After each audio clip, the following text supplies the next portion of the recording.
Not a stage, not a tweet, there was no dramatic countdown, no flashing lights, no giant screen screaming the future is here. When Elon Musk finally spoke about Tesla's robotaxi Cybercab in detail, it didn't happen at a glossy product launch. It happened almost casually during a technical discussion that most people missed. But what he described wasn't casual at all. It was unsettling. Not because it sounded impossible, but because it sounded inevitable. For over a decade, autonomous driving has been framed as a race.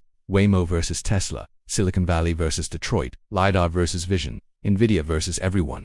But Musk wasn't talking about winning a race, he was talking about ending it. And if Tesla executes the Cybercab strategy the way its internal documents suggest, 2026 won't be remembered as the year Tesla beat Waymo or Nvidia. It will be remembered as the year the definition of autonomous transportation quietly changed. The illusion of competition for years. The media has portrayed autonomy as a battle of giants. Waymo has the most miles. Cruise had the permits. Nvidia had the chips. Tesla had the data. But that framing misses something critical. None of these companies were actually solving the same problem.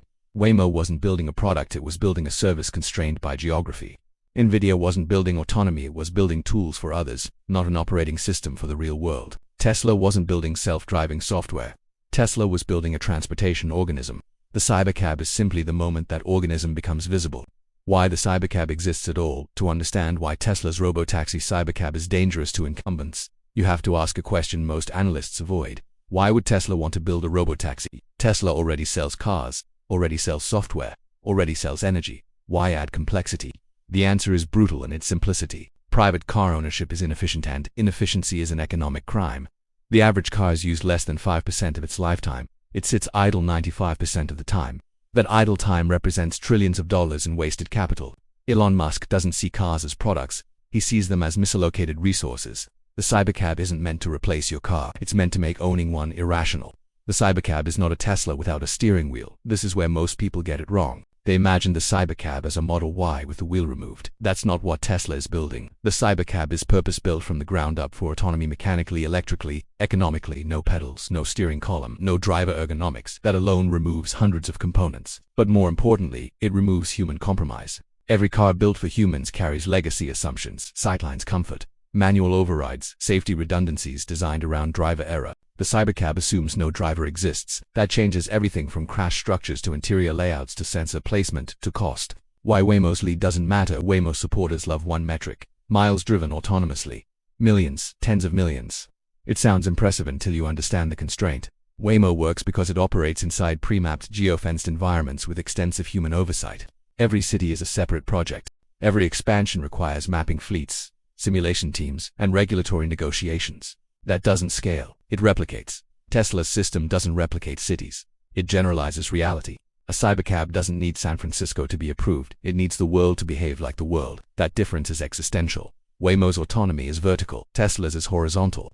The vision-only controversy that everyone misunderstood for years. Critics mocked Tesla's decision to abandon LiDAR. Cameras can't see depth, humans have eyes and brains. This will never work, but Tesla was never trying to build perfect perception.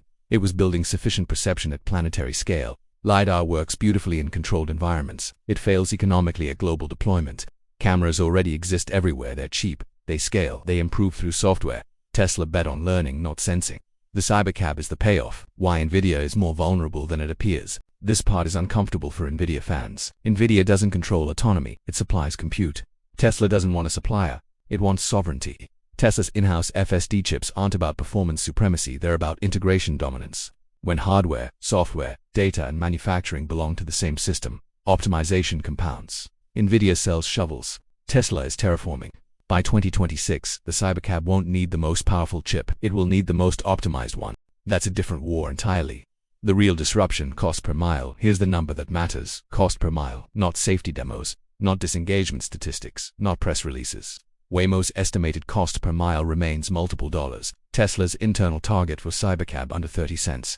That's not incremental improvement, that's annihilation. At that cost, public transit becomes uncompetitive, ride-hailing collapses, personal car ownership declines rapidly. This isn't about convenience, it's about economics. Why 2026 is the tipping point? Why not 2024? Why not 2025? Because autonomy isn't about a single breakthrough, it's about convergence. By 2026, neural networks reach sufficient generalization. Compute per dollar doubles again. Manufacturing costs drop. Regulatory frameworks stabilize. The Cybercab doesn't need perfection. It needs statistical dominance. Better than average human drivers. Cheaper than human labor. Available everywhere. That's the bar. And it's lower than people think. Regulation. The unexpected ally. Ironically, regulation may help Tesla. Why? Because regulators don't want dozens of competing autonomous systems. They want standardization.